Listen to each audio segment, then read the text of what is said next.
హైదరాబాద్లో water ట్యాంకులకు demand పెరిగింది. భూగర్భ జలాల తక్కుదల ఎఫెక్ట్ వాటర్ ట్యాంకుల మీద పడింది.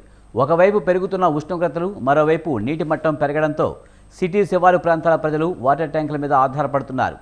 మణికొండ, నిజాంపేట్, శేరిలింగంపల్లి, పటాన్చెరు, కుకట్పల్లి ఏరియాల్లో వాటర్ ట్యాంకుల కోసం బుకింగ్ చేసుకుంటున్నారు. ఎండాకాలంలో పెరిగిన వాటర్ ట్యాంకుల డిమాండ్పై మరింత సమాచారం మా ప్రతినిధి విశాల్ అందిస్తారు. వాటర్ ట్యాంకులకు డిమాండ్ పెరిగింది.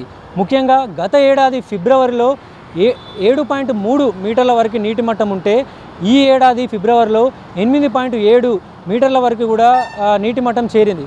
అంటే దాదాపు 1.36 మీటర్ల వరకు నీటి మట్టం అనేది పెరిగింది. దీంతో రాబోయే రోజుల్లో పరిస్థితులు ఏ విధంగా ఉంటాయని కూడా హైదరాబాద్లో ఉండే ప్రజలు ఇబ్బందులు పడుతున్నారు, ఒక ఆందోళనను కూడా వ్యక్తం చేస్తున్నారు. ప్రస్తుతం మనం హైదర్ నగర్ దగ్గర ఉన్న ఒక వాటర్ పాయింట్ దగ్గర ఉన్నాము. ఇక్కడి నుంచే దాదాపు ప్రతిరోజు 70 వరకు వాటర్ ట్యాంకులు కూడా వెళ్ళి ఈ చుట్టుపక్కల ఉన్న నిజాంపేట, కుకట్పల్లి, శేర్లింగంపల్లి, మణికొండ వరకు కూడా ఇక్కడి నుంచి డైలీ వాటర్ డిస్ట్రిబ్యూషన్ జరుగుతూ ఉంటాయి. దాదాపు 2 ట్రిప్పుల వరకు, అంటే ఉదయం వచ్చిన ట్యాంకర్ డ్రైవర్స్ అందరూ కూడా మళ్ళీ రాత్రి 8 గంటల వరకు కూడా ప్రతిరోజు నీటిని సరఫరా చేస్తూ వస్తున్నారు. అయితే గత ఏడాదితో పోల్చుకుంటే ఈసారి వాటర్ ట్యాంకర్స్ డిమాండ్ పెరిగిందని కూడా వాటర్ బోర్డు అధికారులు చెప్తున్నారు. ఇప్పటికే ప్రభుత్వం రివ్యూలను కూడా జరిపింది. అంటే ఒకవేళ వాటర్ ట్యాంకులకి డిమాండ్ పెరిగినప్పటికీ మేము వాటర్ ట్యాంకులను సరఫరా చేయడానికి సిద్ధంగా ఉన్నామని కూడా అటు ప్రభుత్వ పురపాలక ముఖ్య కార్యదర్శి, అదేవిధంగా వాటర్ బోర్డుకి సంబంధించిన అధికారులు కూడా చెప్తున్నారు.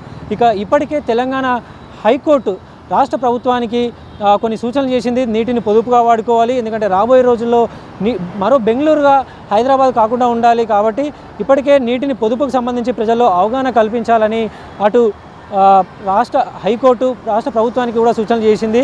ఇక ప్రజలు కూడా నీటిని పొదుపుగా వాడుకోవాలని కొన్ని అవేర్నెస్ కార్యక్రమాలు కూడా ఇప్పటికే సోషల్ మీడియా వేదికగా, అదేవిధంగా కొన్ని స్వచ్ఛంద సంస్థలు కూడా చేస్తున్నాయి. ముఖ్యంగా ప్రస్తుతం ఒక్కో వాటర్ ట్యాంక్, అంటే 5,000 లీటర్ల వరకు ఉండే వాటర్ ట్యాంకు 1,000 రూపాయల వరకు కూడా 500 వరకు కూడా ఛార్జ్ చేస్తారని ఇక్కడ అధికారులు చెప్తున్నారు.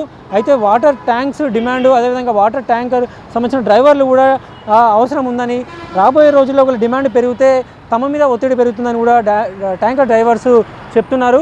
ఇక వచ్చే ఏప్రిల్, మేలో భూగర్భ జలాలు మరింత తగ్గే అవకాశం ఉందని మనకి గ్రౌండ్ వాటర్ రిపోర్ట్ డిపార్ట్మెంట్ ద్వారా తెలుస్తుంది. కాబట్టి ఇప్పటికైనా అటు ప్రజలందరూ కూడా నీటిని పొదుపుగా వాడాల్సిన అవసరం ఉంది.